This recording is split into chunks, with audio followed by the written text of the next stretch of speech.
अस्सलामुअलैकुम। इमरान मीर आपकी खिदमत में एक बार फिर से हाज़िर। आज एक और ख़ूबसूरत वीडियो के साथ, एक और ख़ूबसूरत व्लॉग के साथ आपकी खिदमत में हाज़िर हैं। उससे पहले छोटी सी रिक्वेस्ट है कि अगर आपने अभी तक चैनल को सब्सक्राइब नहीं किया तो जल्दी से चैनल को सब्सक्राइब करें और साथ बेल को लाजमी प्रेस करें ताकि हर वीडियो आपको सबसे पहले मिलती रहे। तो आज का जो हमारा व्लॉग है जी, उसमें आपने काफ़ी टाइम से देखा होगा हक खतीब और इकरारुल हसन साहब के दरमियान जो मामलात चल रहे हैं पिछले काफ़ी दिनों से, तो उस पर बातचीत करेंगे कि इसकी हकीकत क्या है, इसकी सच्चाई क्या है और कुछ चीज़ें आपके सामने रखेंगे। अच्छा, सबसे पहले तो ये बात आपसे क्लियर करें कि पाकिस्तान में कोई भी बड़े तबके का अमीर आदमी, पैसे वाला आदमी जिसके पास कुछ अख्तियारात होते हैं, तो उसके जो ऐब होते हैं वो जल्दी से बाहर नहीं आते। क्योंकि एक तो ये होता है कि अगर उसके पास पैसा है तो वो हर ऐब को छुपा सकता है। तो बात आपको समझाने का मकसद ये है कि कोई भी ताकतवर आदमी है तो वो अपनी हर बुराई को छुपा सकता है। तो इसी तरह पाकिस्तान में होता है। और इससे पहले आपने पाकिस्तान में, बैरून मुल्क में हर जगह पे पीर देखे होंगे, मुख्तलिफ़ किस्म के मलंग देखे होंगे, मुख्तलिफ़ तरीक़ेकार के लोग देखे होंगे जो कि मुख्तलिफ़ तरीक़ेकार से लोगों को गुमराह करते हैं। तो आज हक खतीब साहब के हवाले से बातचीत करेंगे। वैसे तो मेरे हिसाब से जो बंदा 5 टाइम नमाज़ पढ़ता है, नमाज, रोज़ा, ज़कात, या हमसे अगर बेहतर है तो उसके बारे में बातचीत तो नहीं करनी चाहिए, लेकिन उसकी जो बुराई है वो भी बयान करनी चाहिए। तो हक खतीब साहब की जो करामात हैं वो आपके सामने हैं। कौन से दौर से हम गुज़र रहे हैं इस वक्त, कौन सा टाइम है, अभी भी हम इन चीज़ों पे यकीन करते हैं कि किसी की आंख से सुइयाँ निकल आएँ, किसी के नाक से कीले निकल आएँ, किसी की मुँह से जंजीर वगैरह निकल आए, किसी के बाजू से वो जंजीर वगैरह निकल आए। तो इन चीज़ों पे हम अभी भी यकीन करते हैं, लेकिन ये कसूर हमारा नहीं है, ना ही हमारे पीर फ़कीरों का है। ये कसूर, अगर आप ताकतवर हैं, आपके पास कोई पैसा है, आपके पास कोई ऐसी सिस्टम है तो आप कर सकते हैं। तो ये हक खतीब साहब की करामात हैं जो आपके साथ मैंने शेयर की। तो इनको बेनकाब करने के लिए इकरारुल हसन, जो कि पाकिस्तान के मरूफ एक सहाफ़ी हैं और बहुत ही नौजवान नस्ल में इस टाइम तकरीबन बहुत ही अच्छे सहाफ़ी समझे जाते हैं और पाकिस्तान के लिए काम कर रहे हैं, मैं उनकी दिल से तारीफ़ करता हूँ। तो उन्होंने इस चीज़ पे एक्शन लिया, कुछ टाइम से उन्होंने एक्शन लिया। फिर उन्होंने हक खतीब को इस चीज़ की दावत दी कि यार ये जो चीज़ें आप कर रहे हो ये हमें आप करके दिखाओ, ये इसकी प्रैक्टिकली करके दिखाओ, फिर हम आपको पीर मानेंगे, हम आपके आस्थाने पे आएंगे, हम जो आप कहेंगे वो चीज़ करेंगे। तो पहले तो काफ़ी टाइम ये इनकी आपस में बातचीत चलती रही, लेकिन कुछ दिन पहले आखिरकार ये बात तय हो गई कि ये आपस में मिल बैठ के इस चीज़ का हल निकालेंगे। जो भी सच्चा हुआ तो उसको मंजर आम पे लाएंगे, और जो हक खतीब है उसकी करामात अगर झूठी हैं तो वो भी सामने आ जाएंगी। इसी सिलसिले में उन्होंने रावलपिंडी की तरफ अपने वो काफ़िले के साथ, अपने मीडिया के साथ इकरारुल हसन साहब गए और वहाँ पे उन्होंने पहले तो काफ़ी मुश्किलात देखी। पहले तो इनको काफ़ी टाइम दिया गया, तकरीबन 4-5 घंटे इनको वेट करवाया गया और इनके साथ बदतमीज़ी की गई, क्योंकि झूठ का वो जो होता है वो किसी भी टाइम उसका पता चल जाएगा कि झूठ कैसे छुप नहीं सकता। झूठ कहने का मकसद ये है कि झूठ कहीं ना कहीं आपको ख़राब करेगा।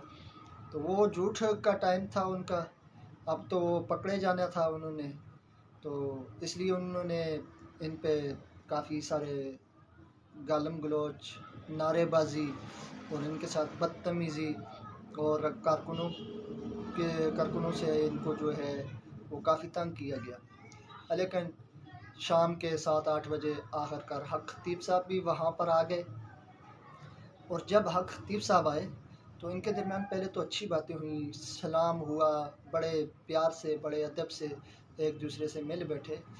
लेकिन जब इनका मुनाजरा शुरू हुआ, जब इनकी आपस में बातचीत शुरू हुई, तो इकरारुल हसन का वही पॉइंट था कि जो आप मुँह से कीले निकालते हैं, नाक से कीले निकालते हैं, बाजुओं से जंजीरें निकालते हैं, ये आप करके दिखाएं। तो इस पे उन्होंने एक प्लान के तहत पहले एक लड़की को बुलाया हुआ था, यानी कि लंबी स्टोरी है। तो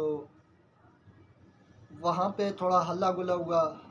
इकरार भाई ने भी काफ़ी अच्छी चीज़ें करके दिखाई, उन्होंने भी काफ़ी सवाल जवाब किए। दूसरी तरफ से तो ज़्यादा तकरीबन 80% झूठ किया जाता था। जो इकरार भाई सवाल करते थे उसका जवाब वो नहीं देते थे। वो आगे से ख़त्म नबूवत और दीन के मामलात पूछना शुरू कर दिए उन्होंने। और जो इकरार भाई जिस मकसद के लिए गए थे, इकरार भाई जिस मकसद के लिए गए थे, जो सवाल वो करते थे, उनके पास कोई जवाब नहीं था, कोई दलील नहीं थी, ना ही किसी ने उनका जवाब दिया है। तो अब दोबारा इकरार भाई ने फिर इनको चैलेंज किया है और इस दफ़ा काफ़ी सबूत भी लेके आए हैं, काफ़ी वीडियो भी लेके आए हैं, उन लोगों को भी लेके आए हैं जिनके हाथ मुँह पाँव से जंजीरें निकलती थी, जिनके ऊपर तवीज़ होते थे, जिनसे पैसे लिए गए थे, जिनके साथ कुछ तस्वीरें वीडियो ऐसी हैं कि नाज़ेबा किस्म की वीडियो भी हैं इकरार भाई के साथ। और इस दफ़ा पूरे मीडिया के साथ, पूरे प्लानिंग के साथ ये जाएंगे। और इकरार भाई की जान को भी इस दफ़ा ख़तरा है, क्योंकि कुछ दिन पहले जैसे नासिर मदनी साहब को उठाया गया था, ऐसे ही इकरार भाई के घर पे भी हमला किया गया। अब इसमें कौन लोग थे ये आप बेहतर समझ सकते हैं।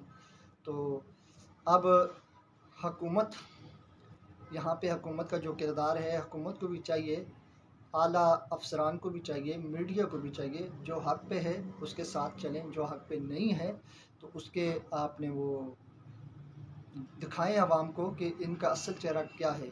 हक खतीब अगर झूठा है तो उसका दिखाएं, अगर इकरारुल हसन का है तो उसका दिखाएं। तो ये इंशाल्लाह कल पता चल जाएगा।